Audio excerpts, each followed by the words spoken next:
Maganda yung performance dito mga kaagar sa mga Aquilaria sinensis. Makikita nyo po, maganda talaga yung performance.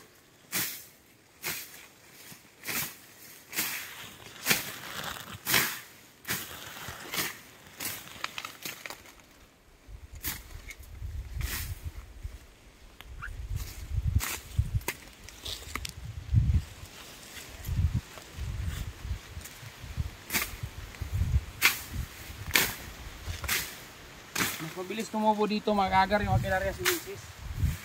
No?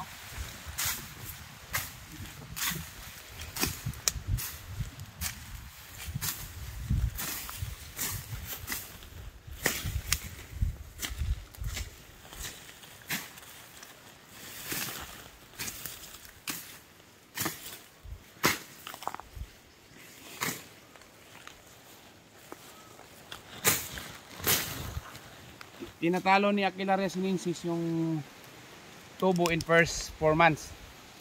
Now first 4 months, makikita nyo kagar, iba yung tubo ni sinensis kaysa Himala sinensis. No, si Himala sinensis ngayon hindi pa marami yung dahon. Pero sumasabay siya, pero medyo parang tatalunin siya sa ganda kung pagandahan lang yung yung pagbabatayan natin.